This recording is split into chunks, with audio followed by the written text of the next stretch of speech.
بسم اللہ الرحمن الرحیم۔ قربانی کے سلسلے میں آپ حضرات کو گزشتہ نشست میں بتایا تھا کہ قربانی کی قبولیت کی اولین شرط اخلاص نیت ہے، اور اس کی ایک مثال اللہ پاک نے قرآن پاک میں حضرت آدم علیہ السلام کے پہلے دو جو بیٹے تھے حابیل اور قابیل، ان کا ذکر کیا ہے۔ حابیل اور قابیل دو سکے بھائی تھے، انہوں نے قربانی کی، ایک کی قربانی قبول ہوئی۔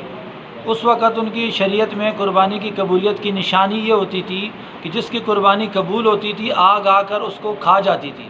اور جس کی قبول نہیں ہوتی تھی وہ زمین پہ پڑی رہتی تھی۔ تو حابیل کی قبول ہوئی، قابول کی نہیں ہوئی، تو قابیل نے بھائی کو کہا تیری قبول ہوئی، میری نہیں ہوئی، میں تمہیں ماروں گا، قتل کروں گا۔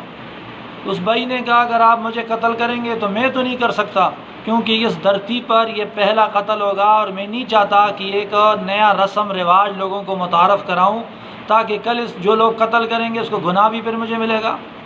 تو بھائی جو ہے باز نہیں آیا، بڑی محنت اس نے کی ہے، بالآخر اس نے بھائی کو قتل کر دیے۔ یہ تفصیل سے اللہ پاک نے قرآن پاک میں اس واقعہ کو ذکر کیا ہے۔ تو اس بھائی نے کہا کہ یہ مجھ سے نہ پوچھ کہ تیری کیوں قبول ہوئی ہے، انما یتقبل اللہ من المتقین، جس کے دل میں اخلاص ہو اللہ اس کی قبول کرتا ہے، تو اپنے دل کو صاف کر۔ لیکن اس نے کسی کی نہیں مانی، بھائی کو قتل کر دیا۔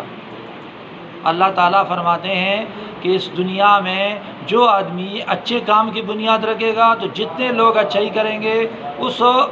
کام کا جو موجد ہے، شروع کرنے والا ہے، اس کو پورا پورا اجر ملتا ہے۔ اور جو کوئی کسی کو برائی پہ لگاتا ہے، نشوں پہ، تماشوں پہ،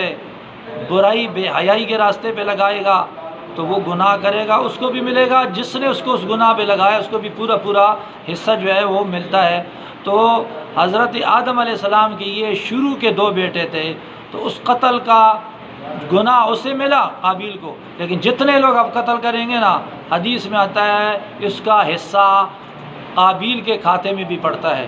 تو اس سے یہ دو باتیں معلوم ہوتی ہے، ایک تو یہ کہ قربانی کے لیے اخلاص ہو، دوسری بات یہ ہے کہ ہم دنیا میں جو زندگی گزارتے ہیں ہمیں چاہیے کہ ہماری ذات سے دوسروں کو فائدہ پہنچے، فائدہ نہیں پہنچتا تو کم از کم دوسروں کی برائی کا ذریعہ ہم نہ بنیں۔ اگر برائی کا ذریعہ بنیں گے تو ہمیں برائی ملے گی، دوسروں کی اچھائی کا ذریعہ بنیں گے، کوئی ہماری وجہ سے نماز پہ آئے گا، قرآن پڑھے گا، دین پہ آئے گا، بری محفل سے کسی کو بچائیں گے تو اس بندے کی جو نیکیاں ہوگی اس کو بھی ملتی رہے گی، جس نے اس کام میں اس کو لگایا ہے اس کو بھی اس کا اجر ملے گا۔ تو اللہ تعالی ہمیں اپنی بارگاہ میں قبولیت عطا فرمائیں اور نیکی کرنے کی توفیق عطا فرمائیں۔